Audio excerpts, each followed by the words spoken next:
तर नमस्कार मंडळी, सगळ्यांचं स्वागत आहे परत एकदा या व्हिडिओमध्ये. माझा एक मित्र होता, तर त्याला पण मी व्हिडिओमध्ये घेणार होतो, पण ते म्हणला त्याला नाही यायचं, म्हणजे त्याला मीच घेतलं नाही, त्याला काही मी बोललो वगैरे नाही. आता कसं आहे की व्हिडिओ बनवायला वगैरे चालू केलेलं आहे, तर मला असं वाटलं की ही पण गोष्ट तुमच्यासोबत शेअर केली पाहिजे. कारण बरेच असे जे आहेत ना मोठे मोठे क्रिएटर वगैरे, त्यांना ॲडव्हर्टाईजमेंट, त्यांना कोलॅबरेशन वगैरे भेटतात, त्यातून त्यांना पैसा मिळतो. त्या गोष्टीसाठी ना ते काय करतात, कोणत्या पण कसल्या पण ॲडव्हर्टाईजमेंट वगैरे करतात कोणाच्या पण. तर आता म्हणजे ते पण एक विषय आहे आणि बरेच असे इंस्टाग्रामला पण अकाउंट आहेत आणि यूट्यूबला पण असे आहेत ना, बरेच अकाउंट आहेत. आणि आपल्याला काय आहे की लाईफमध्ये थोडंसं पुढे जाण्यासाठी ना आपण शॉर्टकटचा विषय वापर करतो. शॉर्टकट म्हणजे पैसे कमवण्यासाठी, जसं की ड्रीम इलेव्हन आहे, रमी आहे, त्याच्यानंतर ॲव्हिएटरचे गेम आहेत, विमानाचे गेम, त्याच्यानंतर शेअर मार्केट.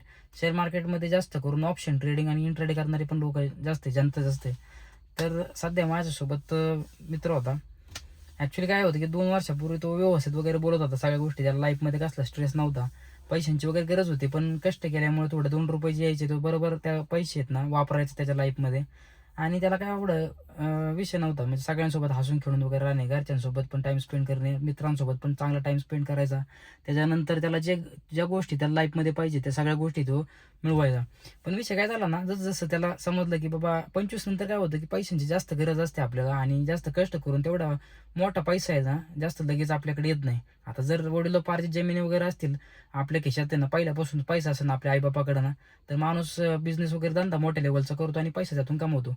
पण काही मिडल क्लास फॅमिली आणि गरीब कुटुंबातली लोक, पोरं जे असतात ना, त्यांना पण असं वाटत असतं की बाबा पुढच्याकडे सगळ्या गोष्टी आहेत मोठ्या, तर आपल्या पण कडे त्या गोष्टी असल्या गरजेच्या आहेत. त्यासाठी तो माणूस काय करतो, शॉर्टकट गोष्टींकडे वळतो. शॉर्टकट म्हणजे काय की हेच ड्रीम इलेव्हन, रम्मीची गेम असेल, ती ॲव्हिएटरची गेम असेल, किंवा शेअर मार्केट असेल, किंवा फॉरेक्स ट्रेडिंग असेल.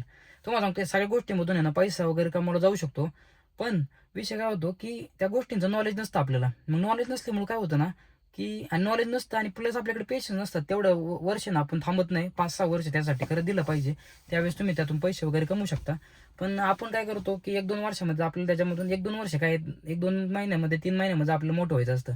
पण फ्रेश माइंडने चालू केलं ना, विषय काय होतो माहिती आहे का, त्यातून आपल्याला प्रॉफिट पण करता येतो. आणि तेच झालं माझ्या मित्रासोबत. सुरुवातीला प्रॉफिट वगैरे चांगला करत होतो आणि नंतर नंतर काय झालं, प्रॉफिट वगैरे व्हायचं यायचं बंद झाला. जोपर्यंत प्रॉफिट होत होता तो पण सगळ्यांसोबत चांगला बोलत होता, त्याचं पण स्ट्रेस लेवल कमी होता आणि तो सगळ्या गोष्टी आनंदाने आणि सगळ्या गोष्टी म्हणजे सगळ्यांसोबत व्यवस्थित बोलणं वगैरे सगळं त्याचं चालू होतं. पण जसं जसं लॉस चालू झाला तसं तसं त्याच्या डोक्यामध्ये एक विषय आला की आपल्याला लॉस चालू झाला, आता हे रिकवर करणं लय गरजेचं आहे. मग ते रिकवर करायच्या नादात काय झालं की तो, पहिली गोष्ट तर तो सगळा फोकस आहे त्याचा कामावरती, जॉबवरती, बिझनेस धंद्यावरती सगळा त्याचा फोकस हल्ला. आणि त्याचा पूर्ण फोकस आहे ना शेअर मार्केटवरतीच. रात्रंदिवस त्याच्या डोक्यात तेवढंच असायचं की आपल्याला लॉस रिकवर करायचे. मग ते लॉस रिकवर करता करता आहे ना, ते लॉस तर काही रिकवर झालं नाही, पण त्याच्यामध्ये अजून जास्त पैसे गेले. लोन वगैरे काढणं या त्या गोष्टी माझ्या मित्राच्या लाईफमध्ये बऱ्याच झाल्या. आणि त्यामुळं काय होतं ना की असं हे 1-2 वर्ष जे ते लॉस रिकवर करण्यासाठी गेले ना, सगळा वेळ आपला, सगळा टाईम जे आहे ते त्याच्या मागच लागला त्याचा. त्यामुळं मग ना फॅमिलीसोबत व्यवस्थित बोलणं, ना कुठं बाहेर एन्जॉयमेंट वगैरे झाला लाईफमध्ये.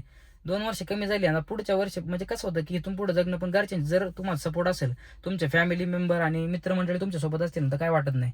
पण जर फॅमिली जर सोबत नसेल तुमच्या, त्याचं लय अवघड होतं. मग त्यामुळं कसं होतं की माणसांना तर सगळ्यात आधी मी सगळ्या व्हिडिओवर ते सांगत असतो की माणसांना जपा याच गोष्टीमुळं. तर माणसं जेवढे जवळ असते ना, तुम्हाला तेवढे पैशाची कमतरता भासत नाही. म्हणजे माणसं जवळ असणे गरजेचं आहे. तर सगळ्यांना माझी कळकळीची विनंती, ह्या सगळ्या ज्या गेम आहेत ना, ह्या जसं की या ड्रीम इलेव्हन झालं, रम्मी राज झालं, ॲव्हिएटर झालं, शेअर मार्केट, फॉरेक्स ट्रेडिंग वगैरे झालं, चांगला त्याचा अभ्यास करा 5-6 वर्ष आणि त्याच्यानंतर त्याच्यामध्ये पडा कमी कॅपिटलनी आणि मग चालू करा. किंवा ह्या गोष्टी खरंच करायची गरज नाही आहे. पैसा एवढा पण महत्त्वाचा नाही, ते मला आत्ता कळलेलं नाही. त्याला पण त्याला सांगितल्या सगळ्या गोष्टी समजून. मग सगळा तुमच्या कष्टांवरती सगळा विषय, तुमच्या कष्टांना तुम्ही प्राधान्य द्या. ज्या गोष्टी आवडत्या त्या गोष्टीमध्ये खरं तुमचं 100% द्या. तुम्ही भविष्यामध्ये 100% सक्सेसफुल होणार आहे. आणि जर नाही बाबा त्यातून एवढा जास्त पैसा नाही आला, तरी जेवढा पैसा येईल ना त्यातून तुम्हाला लय सुख भेटणार आहे. रात्रीची झोप व्यवस्थित लागेल. या शेअर मार्केट ऑप्शन ट्रेडिंगमध्ये जर पैसे तुमचं गेलं ना, त्याच्यामध्ये तुम्हाला आयुष्य पण सांगतो, झोप वगैरे नाही लागत, रात्रीची झोप तुमची उडते. ह्याच्या त्याच्याकडून पैसे घेतो माणूस, कर्ज वगैरे काढतो आणि त्याच्यात अजून टाकत जातो. रिकव्हरीच्या नादामध्ये सगळे पैसे तसेच निघून जातात. त्यामुळे करू नका, सगळ्यांना विनंती आहे. बाबा काळजी घ्या, टेक केअर, जय शिवराय.